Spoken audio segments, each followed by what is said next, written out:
This is Life Body Business Impact with Fatima. Welcome friends, I am so grateful to have you here.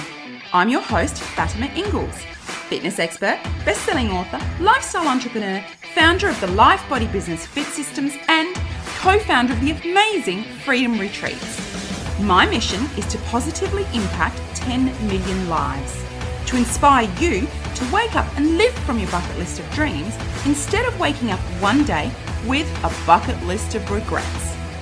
Get ready to be inspired with weekly episodes and interviews that disrupt your thinking and motivate you to build your best life, body, and business. To change one life is to change many, so come with me now and let's get started with yours.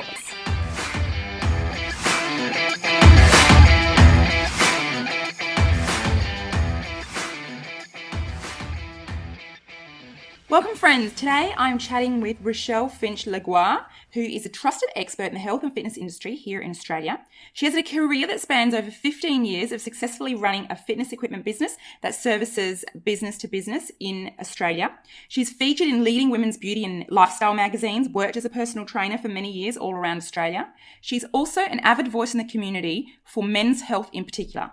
Having personally experienced the consequence of loss of dear ones due to mental health issues and health issues, particularly men, she's now out to tell the world all about it and talk about her movement called the Alpha Voice Movement. So a woman talking about men's mental health, which is really, really important. So let's dive right in and see what Rochelle has to share with us.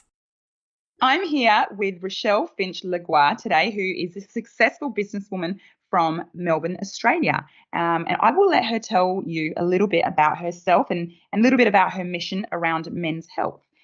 So Rochelle, who are you and how did you get to where you are today? Hey, Fatima.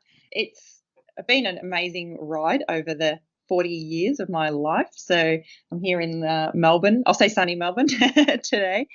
And it all started, I'd say, with the influence of my dad. He was the biggest influence in my life when it came to health and fitness, and it was always part of our life being as children. Dad always encouraged us to play sport or eat healthy and so forth, but not to the point where it was obsessive. Like it was more about just wanting to ensure that we felt the best that we could. And so my journey always took me along the way of health and fitness in some capacity. I was a lifeguard for a period of time for the Defence Force. I was a personal trainer working around Australia in different gyms, and then went into HR, went into a corporation sort of role, which led me then back to my elite fitness business, which I have with my brother. And that was actually sort of came about from wanting to start my own business, but also the result of my dad passing away. So he had a sudden heart attack, and my brother and I just decided that, if we can impact, one person's life, we can make a difference so that they're here to play with their kids. So that's a little bit of a round story about how I'm here today. Yeah, you've got quite a lot of, experience, and it seems that your dad was a person who empowered or inspired you to live a life around health and wellness. Yes, correct. He was always a proud man. Always took care of himself, and I was actually sharing with Simo last night that when I had a cold, I would have been about 14 at the time, and it was sort of when the influenza was popping up and people had actually been passing away from it. It's sort of when it sort of started to come on the scene quite bad. And Dad came in every hour on the hour to check on me to make sure that I was okay. I remember I'd be asleep and there'd be a torch in my eye. He's like, "Are you breathing? Are you okay?" And Mum always said, like us kids, where he's apple in his eye, and making sure that we were healthy and safe was like, his number one priority. So, and he's instilled that in me. So, yeah. So it sounds like you had a really beautiful relationship with your father, which is so nice to see and to hear about. Mm-hmm. So when you and your brother decided to start Elite Fitness, that was triggered by your dad's passing, your dad's heart attack? Correct. That's right. Yes. Okay. Yep. So you just decided that, you wanted to help people live a healthy and fit life. Yeah. So they're around for their kids. Yep. Yeah. How old was when your dad passed away, Rochelle? I was 21, and I was actually living in Brisbane at the time, and he'd gone for a run. And a lot of people say to me, "Oh my God, but your dad was so fit. Dad played football and he ran, and that was his outlet. He loved it." But what people didn't realize is he suffered stress. And, when I talk about being there and able to make an impact on one other person's life, is it doesn't necessarily mean fitness or health. They've got to go together. And this day and age, we put so much pressure on ourselves to be a certain way or achieve certain things that we're not looking after ourselves as a whole. And stress just over time just builds up. And whether that's a mental breakdown or a heart attack, that's where the impact of making sure we look at ourselves as a complete unit and what we can do to look after our health in that respect. Yeah, you're absolutely speaking my language, and the whole purpose and mission of this podcast is my philosophy, similar to something that you said earlier, is to change one life is to change many. So if I can impact one life, like you mentioned about yourself and your brother starting your business in the health and wellness arena, then it is absolutely worthwhile. And I believe it's a ripple effect. So if you can change one person's life and one person's habits or help them to do that, it impacts so many more people than what you can contemplate just because of the ripple effect. That's right, exactly. Because one person passes on that next thought or processing, and it could be just a conversation with a mate even, and then they changed that person's life and they were going down the path of potentially having a heart attack or I absolutely agree. We're really aligned in relation to looking at every aspect of your life. It's you need every piece of the puzzle, the mind, body, and soul. You need to be addressing not just your physical health, but your mental health as well to live a full life, I believe. Exactly. Because there was recently an athlete in the Gold Coast, it was last year, and he was having a heart attack after training. Had a heart attack after training. He'd been on the beach and doing his Ironman swimming and running and so forth, and had been a top athlete. And it was interesting because people are like, well, how did he have a heart attack? Thinking he's healthy as well. But another point with athletes is that they're so used to training in such a high intensity zone that he probably had the symptoms leading up, but because they're so used to pushing a little bit of pain or discomfort aside, that he may not have seen those signs, whereas someone who's not training at that intensity may have actually noticed those signs and been able to address that a little bit earlier. So when you are connected, as you say, the mind, body and soul, you start to really understand how the body is feeling at that point in time. Yeah, absolutely. Like you can't just focus on one area and be an extremely good athlete or take care of the fitness side of things without addressing what you're putting into your body in terms of nutrition. And I know that you agree with this, the nutrition that you're putting into your body, not just food, but supplementation, and then what you are putting into your body in terms of your mental health, what you're surrounding yourself with, what you're feeding your mind, the types of people that you have around yourself to feed your mind all the good stuff. And turn the news off. Exactly. The news, but also being comfortable about saying what it is that you want to say. So a lot of people, it's not about being rude or anything when you want to speak up, but you need to share what it is that you have inside, because that pressure of pushing that down and going, oh, that's all right, I don't want to hurt their feelings. But what you're doing is that's actually eating away inside of you. And people don't realize that's actually impacting on their body as well. Absolutely. I must say I definitely have firsthand experience with that. I was a yes person because of wanting to please everyone in the past and get approval. And it does make you sick. It can make you physically sick, but it does actually affect your mental state as well. So I'd love to get you to share around your project in men's mental health. Can you tell our listeners a little bit about that, Rochelle? Yeah. So close to my heart is my new project, the Alpha Voice, which has sort of developed over the last 12 months. And that has been a result of experiences in my life. So from my dad, losing my dad at a young age, and then my own husband going through a period of withdrawal and reassessing his own life and positioning, and my brother as well, the expectations of keeping up with his family and what society believe he should be doing. And then a girlfriend of mine's brother committing suicide, even though he had a lovely family, a couple of kids, but that's, that obviously wasn't enough. He got to a point where even that was not enough for him to continue on. And so, you look at what society and the norms have created over time, that, big that men don't cry, big boys, they don't cry. Just get up, keep moving, don't show any kind of emotion, pull your socks up. Little sayings that people have been bringing up into our kids, or not just to their boys, but being passed on to the women, who then share the same conversations as they go ahead. And the idea of the alpha voice is recognizing that guys, whether it's sons, brothers, uncles, grandfathers, they too are going through their own challenges. And just because they're a man doesn't mean that they're not to be supported.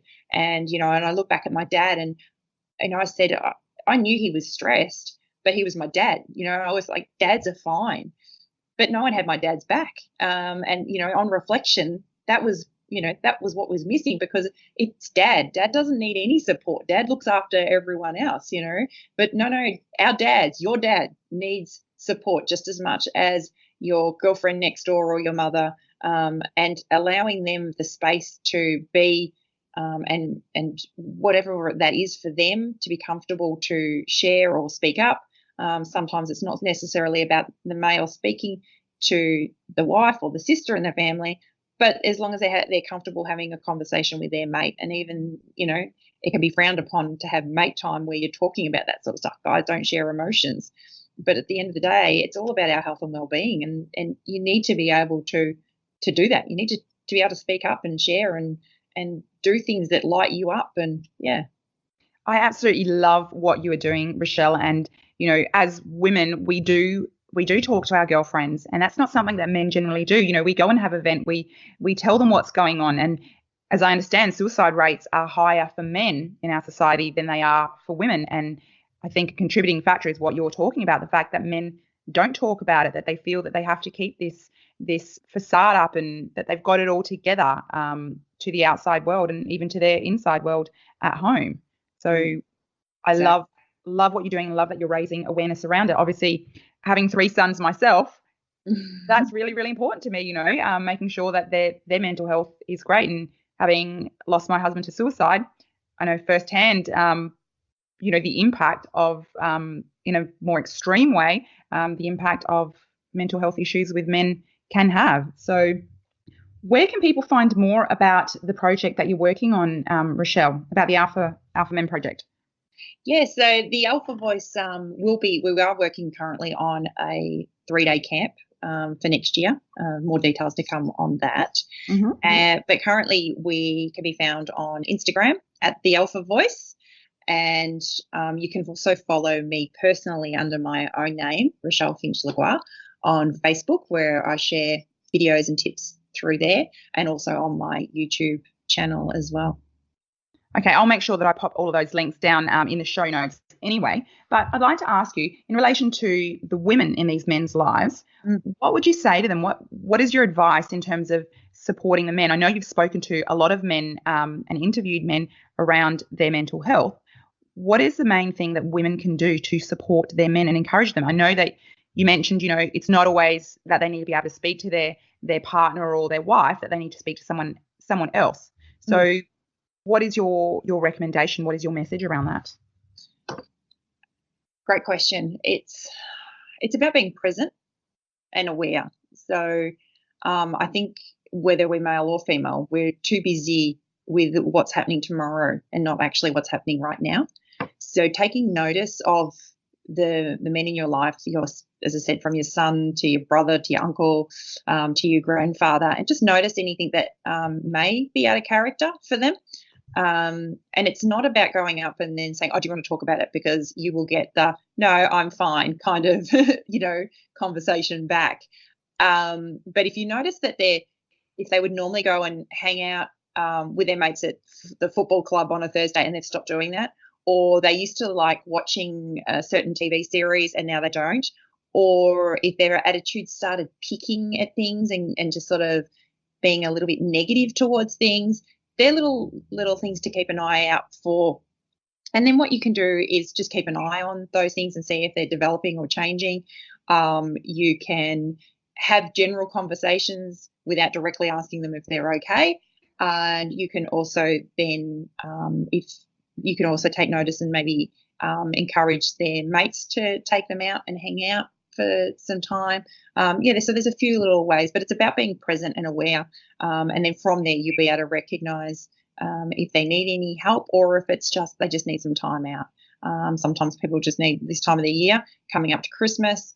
It's probably about them having some me time, some time out from the family, the kids. And it's okay for guys to have bloke time. And I think, that's one thing I look at a lot of relationships, and it's frowned upon for guys to go and just have bloke time and not feel guilty about not spending time with his wife, because at the end of the day, I would rather have quality time with my husband than have him be there all the time. So if I only got to see him for 2 hours a week, but it was 2 hours quality time, I would prefer that than him coming home from work every day and then still getting on the computer and not actually being present. So allow them to have bloke time. You don't need to be in each other's pocket 24/7. No, I think that's a really great point. And it's a point that, that's across all areas of life. As a single mum myself, working, trying to get everything done with the kids, I also prescribe to that philosophy, quality versus quantity, working really hard. And you mentioned staying present and aware on being present in the relationship, whether it's a relationship with your husband, wife, partner, friendship with your children. In such a busy world, we don't have a lot of that. We're there, but we're not there. So I think it's so important. Great that you mentioned that, to be present and focus more on the quality time that you have together rather than the quantity of time. And you're right, you mentioned men feeling guilty, and quite often you hear women talking about feeling guilty about taking time out for yourselves, but men are very often forgotten in that conversation. So yeah, it's really great that you pointed that out. And for women listening and partners, encourage your men to have time out, take the time out yourself, but also messages to encourage them to take time out for themselves, because we all need it in this really super busy world. Correct. That's it. And it's okay to. It's not that anyone loves anyone less, or and then they come back, or you come back recharged and refreshed. So yeah. Well, it's not selfish; it's selfless. Correct. To put yourself first, physically, mentally, emotionally, because firsthand, if we don't take care of ourselves on all those platforms, and I talk about it over and over again, it's a huge thing for me. We're unable to give to those we love the best of ourselves because we're not taking care of ourselves first. So society does, I guess, tell us that it is selfish to put yourself first, but it absolutely is not. Doesn't matter whether you're male or female. I'm hearing the same issues in both camps. So with your experience, Rochelle, as a fitness expert and a wellness expert, how important do you think exercise and nutrition is in mental health, not just men, but across the board? Oh, it's one of them. It's so important. I think we get hung up on the exercise as a fitness component of it, but it's actually a great time out. It de-stresses, it releases any of that built up energy. And so, when people say to me, I want to take up running, I go, that's fine if you enjoy running, because you don't want to take up necessarily an exercise program that you don't enjoy, because the point is it's about it being you time and you releasing that energy you've been carrying around all day. So any form of exercise, if it gives you that joy and pushes you, so from walking to dancing to cycling to boxing, there's so many forms out there. And then eating healthy, it's not a diet, and I hate the word diet. It's a lifestyle change. And it's not saying you can't have a cake or a beer or so forth. But the results that I've seen from people making those changes to eat cleaner, they feel so much better. And between eating healthy and exercising, they're sleeping better. They're thinking. They don't have the foggy brain. A lot of people say, I just don't feel like training. And it's like, well, you're not going to based on what you're putting into your body. You're actually fueling your body with foods that don't want to make you get up, that actually make you feel tired. And once you start to remove the caffeines and the sugars and so forth, so they're not a part of everyday eating, I can guarantee you will feel 100% better.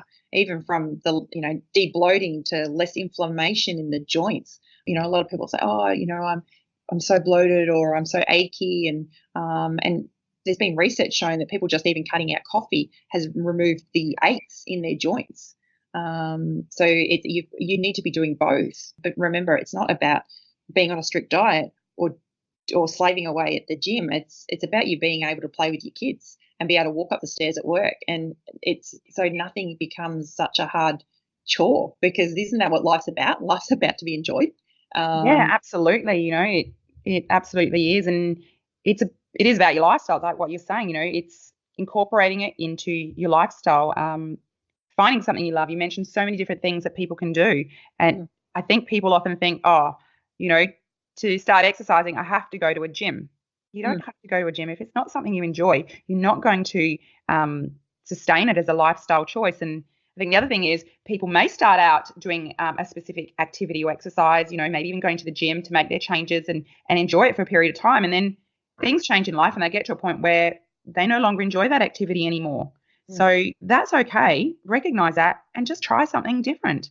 It has to be a part of your lifestyle. And to be a part of your lifestyle, it needs to be something that you enjoy. It doesn't mean it's not hard to create that new habit, and it's not challenging at times, but it's most certainly got to be enjoyable, I guess, to be sustained as part of your lifestyle.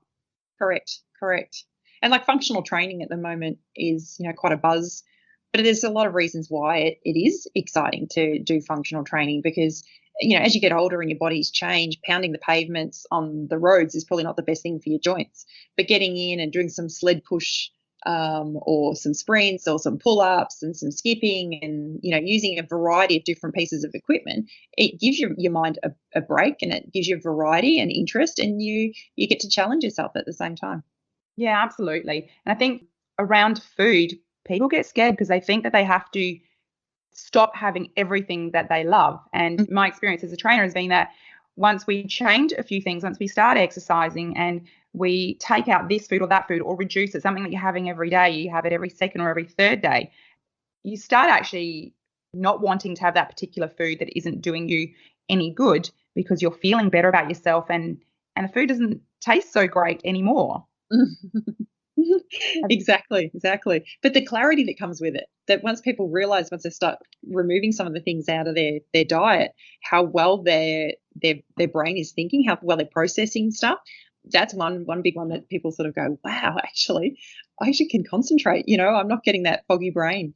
And when people say they get frustrated with their kids or whatever, is because their mind is so full and so foggy, but now they're actually going, and clarity, they can hear what the conversations are.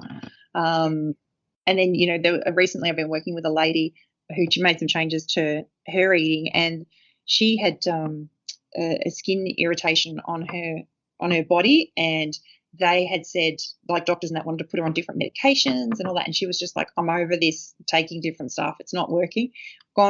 Made some diet tweaks, eating tweaks, should I say, and it cleared up just by doing that. She couldn't believe it. So it's not always about taking medications and things like that too. No, it's rubbish in, rubbish out. We have so many processed foods and chemicals in foods these days, which your body is absorbing, which is absolutely affecting everything that you said, the fogginess in the brain, and then there's all the physical things that are happening with your body internally and externally based on what you're putting inside. So people get hung up on it being about weight loss. Sure, that's one factor that contributes to your health, but there's so much more to it. So yeah, the one movie that I highly recommend, I'm not sure if you've seen it or not, is the sugar film. Yes, I have. I have actually put it on. I strategically do this, right, so that my sons don't think that I'm forcing them to watch things. I just tell them, can you put this on while I'm cooking? I want to listen to it or watch it, and then it captures their attention. They sit down and watch it and they say, oh, Mum, that's why you tell us not to have this, that, or the other. And I had my sons reading, the labels on the backs of all the foods and going, oh, this is a sugar, this is no good, this is high up on the list. Yeah, so it's not just me telling them what to do. I'm putting it on and letting them listen and learn, hopefully, without it coming from us. I absolutely love that film. I think the biggest takeaway for me from that film was he ate exactly the same calories as he was doing previous to starting the movie, yet he gained so much weight and his body changed so much. And that's, when we talk about food and exercise, we get hung up on calories, but calories don't equal the same. And when you watch that movie, because, the media sells to us, you must be eating, a calorie deficit, or you must be eating this amount of calories. But what they're not showing you is that can be a wasted calorie that you just ate and has been of no benefit whatsoever to your body. And when you watch that movie and you see that he's eating exactly the same calories and the results he gets, makes you realize that calorie counting does not work. No, it doesn't. I mean, in some instances with people who are competing and things like that, that's right. a completely different kettle of fish. But you see these pictures on social media about, a Mars bar and a piece of raw cake and how many calories are in one and the other. And the raw cake has more in it. And they're saying, well, you can eat the Mars bar and there's less calories than eating the raw cake. But the thing is, the nutritional value in the raw cake is so much better than the nutritional value in the Mars bar. There isn't any in the Mars bar, little to none. I can't imagine what nutritional value there is in the Mars bar, but the raw cake that has been made with raw nuts and dates and more natural sources of food, although it may be more calories, has actually got some nutritional value to your body. So yeah, and I guess that's a myth, and that's the power of advertising and perception. So correct. I love the message that you're sharing, Rochelle. It's been amazing talking to you. Do you have any parting words or a parting message before we end this interview? It's been a great interview, so thank you very much. I would have to say it's just about constantly being self-aware and working personally on yourself. And like what you're saying, having time to yourself is not selfless. And if you're not right or you're not healthy or feeling right, it reflects through to the rest of your day with your colleagues, your family, or whoever. So take some time out, and it's okay for you to have some me time. On that note, thank you so much. Remember, everyone, it is not selfish to put yourself first. It is selfless. Thank you so much for listening to the show. I truly hope you have found it beneficial and have taken some value from it. Hopefully, a lot. If you did, please share this show with anyone you feel may need to hear it. I would also absolutely love if you would take a minute or two to review this show on iTunes, Stitcher, or whichever platform you happen to be listening to it on. With your help, we can accomplish my mission to positively impact 10 million lives. That would be so awesome. Now, if you want to connect with me or my guests on other platforms, or if you want to send me an email with questions or ideas of guests to interview, please check out the show notes. I am so incredibly grateful to have had your time today, and I can't wait to have you on the next episode. Have a great day.